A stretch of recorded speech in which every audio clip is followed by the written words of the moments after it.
On parle beaucoup de projets de transport public en Afrique, mais à part quelques exceptions, et vous l'avez cité avant, le Maghreb fait exception, mais on a quand même en Afrique subsaharienne beaucoup de projets qui ont du mal à se mettre en place. Est-ce qu'on peut donner une explication? Oui, alors j'en parlais très récemment avec le Premier ministre à Madagascar qui me demandait mais quels sont les leviers dont dispose l'État pour travailler sur ces questions. Et je lui disais mais nous, de notre expérience à l'international et notamment en Afrique, ce que l'on voit c'est qu'il y a trois conditions pour qu'un projet puisse émerger.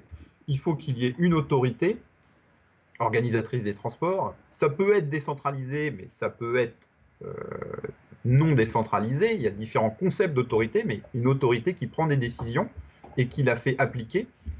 Ça, c'est la première condition. La deuxième condition, c'est qu'il faut qu'il y ait des financements publics. Sinon, on est contraint à garder un système de transport artisanal dont on pourra parler si vous voulez, mais on ne pourra pas avoir des transports plus capacitaires qui sont structurellement déficitaires en exploitation. Et puis enfin, il faut qu'il y ait une vision sur le développement à long terme de cette mobilité en lien avec l'urbanisme et donc une forme de planification, si possible stratégique. Et on constate qu'en Afrique, souvent, on n'a aucune des trois conditions qui est remplie. Donc, alors qu'il faudrait les trois simultanément. Donc, si aucune des conditions indispensables est remplie, il est logique que les projets, en général, restent au stade de projet ou échouent lamentablement, comme on pourrait donner une multitude d'exemples de projets de tramway, voire de métro, de réforme des bus, de BRT qui n'ont jamais été concrétisés en Afrique. Donc voilà, Mais c'est alors quoi les trois. justement, quelles sont les conditions de mise en place de ces trois conditions justement? Parce que moi je suis tout à fait votre propos, mais qui est extrêmement finalement négatif. Est-ce qu'il y a des raisons d'espérer ou est-ce que finalement on va pas y arriver et passons à autre chose et continuons avec des voitures puisque ça semble mieux fonctionner que les transports publics. Je fais un peu je vous charrie un petit peu, mais j'aimerais véritablement comprendre justement comment est-ce qu'on peut avancer, comment est-ce qu'on peut faire un pas de plus dans cette question des transports. On fait le constat que ça fonctionne pas. Quels seraient le ou les leviers qu'on pourrait aujourd'hui actionner pour changer les choses? Alors, d'abord, j'ai pas dressé un tableau complètement négatif de la situation en Afrique, hein. La situation est très diverse, le panorama est complexe. Il y a des cas où, effectivement, il n'y a aucune des trois conditions que je citais qui est réunie. Il y en a d'autres qui avancent. Par exemple, à Dakar, on a une autorité organisatrice des transports qui fonctionne relativement bien, qui a réussi à changer plusieurs tranches de 500 bus à chaque fois, donc, qui a pu acquérir des véhicule neuf qui fonctionne bien et qui est en train de vraiment réformer le système par bus. Et aujourd'hui, qui est maintenant sur des projets très ambitieux, donc comme je le disais, de TER et de BRT. Donc, il y a des cas où ça fonctionne. On pourrait citer aussi Kigali, Rwanda, et un certain nombre de cas où Ouagadougou, en ce moment, qui va faire l'acquisition de bus neufs pour une somme de 200 millions d'euros, qui va complètement réformer le système à Ouagadougou. Donc il y a des choses qui avancent ici ou là, hein. Euh, mais globalement, cette notion d'autorité organisatrice, elle pose problème, pas seulement en Afrique, mais partout dans le monde. Si on regarde le cas de Paris, le cas de Marseille, c'est des cas très récents en France ou ailleurs dans le monde, on voit qu'à chaque fois, institutionnellement, c'est complexe et qu'il faut trouver des solutions adaptées à chaque situation particulière. Il y a des jeux d'acteurs, et là, il faut une analyse fine des jeux d'acteurs. Par exemple, le cas classique, la conflictualité entre l'État et la capitale. Ça, c'est un cas classique en Afrique, pour des raisons politiques, mais aussi parce qu'il y a des légitimités institutionnelles différentes sur un même territoire et légitimes.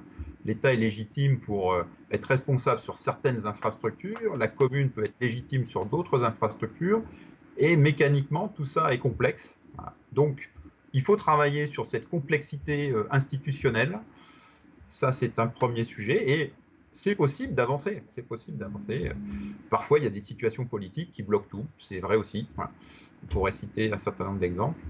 L'autre sujet, c'est celui du financement. On comprend bien la difficulté à trouver de l'argent public, alors que c'est l'approche la plus simple est de laisser faire le marché et donc qui va spontanément favoriser le développement routier des voitures. Donc il faut une forte volonté politique pour pouvoir injecter de l'argent public dans des projets. Et puis la planification, c'est aussi un vaste sujet. Il y a eu, on peut dire quand même, un grand nombre d'échecs de la planification, pas seulement de la mobilité, mais de la planification urbaine en Afrique et ailleurs d'ailleurs. Beaucoup de documents qui n'ont jamais été vraiment appropriés par les acteurs locaux, beaucoup de visions parfois occidentales qui ont voulu être copiées-collées dans des contextes qui n'avaient rien à voir. Donc il y a eu tout un travail maintenant d'analyse critique de tout ça, qui reste aussi en partie à faire et qui commence à changer les pratiques. Et on pourra approfondir ce sujet-là si vous voulez. Donc ce n'est pas un panorama sombre que je dresse, c'est un panorama réaliste, mais avec beaucoup de pistes d'amélioration qui sont en cours un peu partout en Afrique. Bon, on a toujours l'impression qu'on est meilleur que ceux qui sont venus avant nous et qu'on va trouver des solutions que eux n'avaient pas parce que on a réfléchi plus qu'eux. Donc c'est une constante dans l'histoire urbaine, c'est qu'on a toujours l'impression qu'on va faire mieux qu'avant. Qu'est-ce qui nous permettrait aujourd'hui d'être optimistes? Est-ce que vous percevez des choses dans le contexte politique ou je ne sais pas, dans votre travail au quotidien, qui dit « Ah, là, effectivement, il y a un changement et donc on va aller vers des choses qu'on pourra mettre en œuvre et qu'avant on n'a pas forcément réussi ». Qu'est-ce qui nous permet d'être optimistes? Est-ce que vous voyez des signes? Oui, moi je crois qu'au niveau global, nous sommes beaucoup plus confiants ces jours-ci qu'il y a peut-être même 10 ans. Voyez-vous, les objectifs, les ODD, les objectifs de développement durable, pour la première fois, a reconnu l'importance en termes de développement humain d'avoir une cible spécifique sur les questions de ville.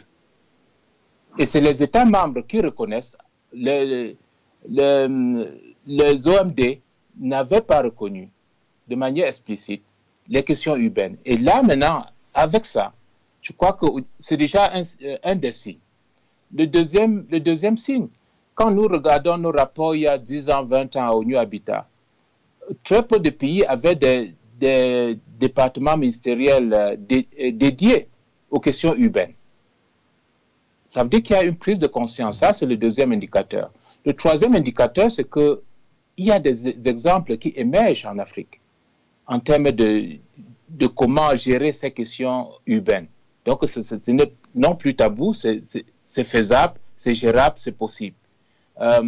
L'exemple, que ce soit en Afrique du Nord, a inspiré beaucoup. Le Mali a fait beaucoup d'efforts. Il y a eu des exemples, on cite le Rwanda, on cite l'île Maurice, on cite le Cap-Vert, ainsi de suite. Il y a des exemples, il y a de l'espoir. Donc, ces trois éléments des ODD, les ministères, ça veut dire les cadres réglementaires qui se mettent en place, des exemples qui inspirent, me font croire que oui, en fait, avec du temps, ça peut prendre un peu de temps, mais les choses iront, peut-être dans le sens qu'on souhaite.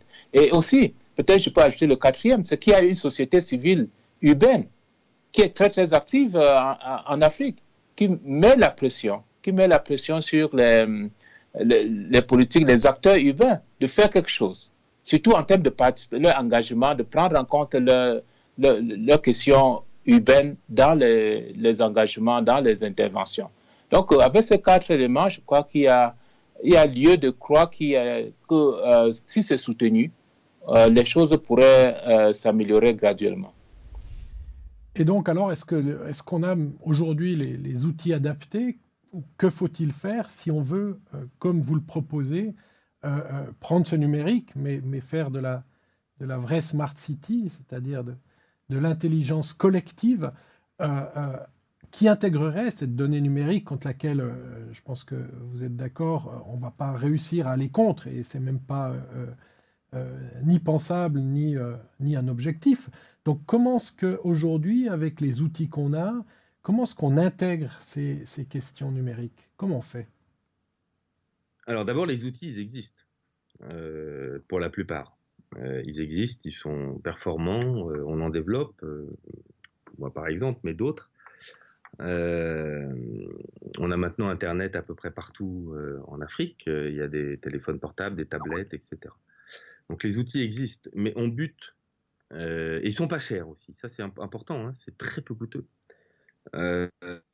Exploiter les téléphones, les données des mobiles ou exploiter des données satellitaires ou voilà, ce genre de traitement, c'est extrêmement peu coûteux. Ça coûte l'équivalent de quelques mètres de construction d'une route. Hein. C'est vraiment pas grand-chose.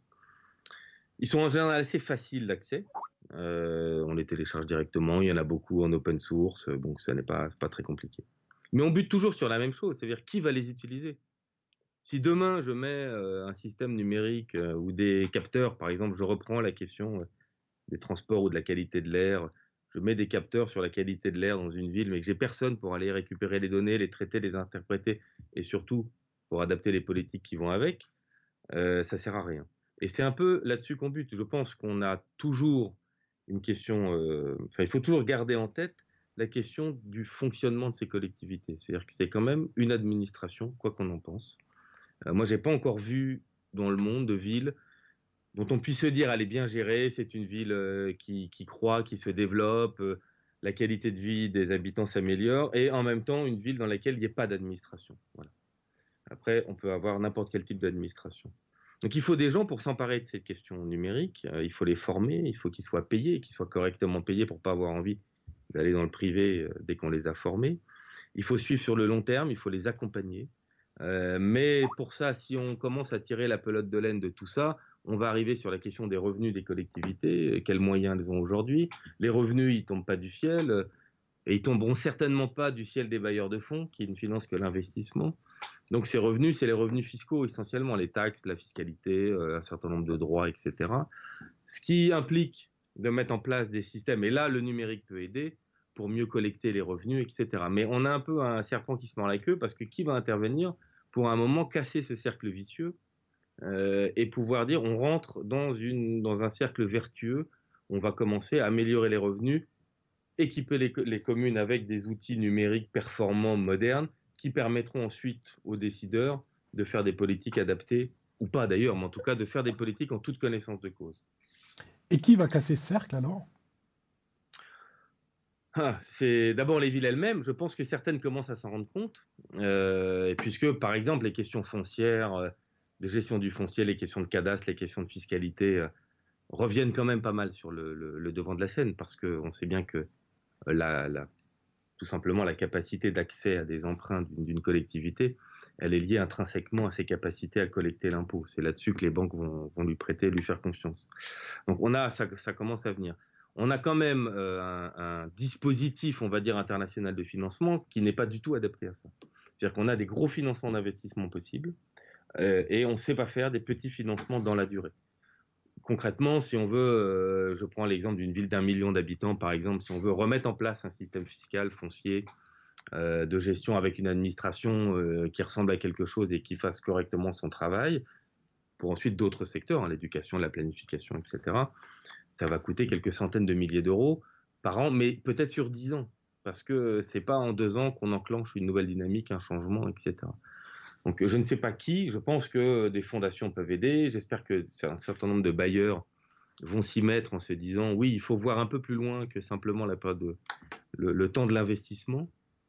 Les États eux-mêmes, qui peuvent aussi, peut-être, alors là, ça pose des questions sur l'autonomie des collectivités locales, mais on note un certain nombre d'États qui veulent reprendre la main sur ces questions-là, en disant finalement, si on laisse les communes toutes seules avec leurs problèmes, on ne va jamais y arriver. Voilà. On a aujourd'hui en Afrique une pression démographique qui semble être extrêmement importante et qui va peser très lourd sur les périphéries des villes notamment. Quel est votre sentiment par rapport à ça ? Est-ce que vous pensez qu'on arrivera véritablement à accompagner cette croissance démographique en sachant que on a jusqu'à aujourd'hui un petit peu de mal à organiser ce qui existe déjà ? Quel est votre sentiment ? Est-ce que vous pensez qu'on arrivera à accompagner toute cette croissance ? Alors, on n'a pas le choix, on a l'obligation d'accompagner cette croissance qui est à l'œuvre. Donc, pour un organisme comme l'AFD, la priorité, c'est d'accompagner cette urbanisation pour améliorer les conditions de vie des citoyens et des nouveaux urbains, d'une part, et puis d'autre part, d'accompagner les villes et de faire qu'elles jouent leur rôle, c'est-à-dire leur rôle de moteur de développement économique, de pourvoyeur d'une qualité de vie et d'emploi pour ces nouvelles populations urbaines. Donc, va-t-on y arriver je dirais que c'est un processus qui implique à la fois des institutions de financement comme les nôtres, mais aussi et surtout beaucoup les maîtrises d'ouvrage locales, les États, les collectivités. La Banque mondiale estime à peu près à 40 milliards de dollars par an les besoins de financement des collectivités.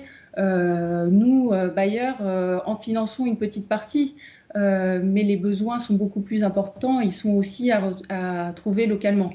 Donc notre rôle, il est aussi d'accompagner les villes à catalyser ces ressources locales à travers la fiscalité locale, des recettes indirectes pour pouvoir accompagner et accueillir au mieux cette nouvelle population urbaine.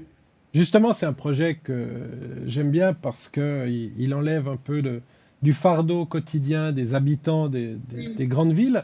Mais pourquoi c'est si rare de trouver ce type de projet? Je ne parle pas forcément de l'AFD d'où vous nous parlez, mais en général, les grands bailleurs et les grands projets, on est sur de l'énorme infrastructure et on a du mal à descendre clairement dans les quartiers pour suturer ces petites choses qui font que finalement l'habitant lambda dans son quartier aura un petit peu de meilleures conditions de vie à la fin du projet. Pourquoi c'est si dur de trouver ces projets?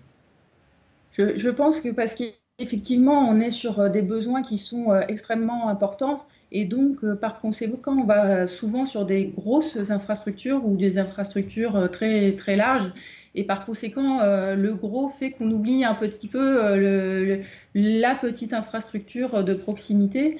C'est quelque chose dont on s'est quand même rendu compte, nous aussi.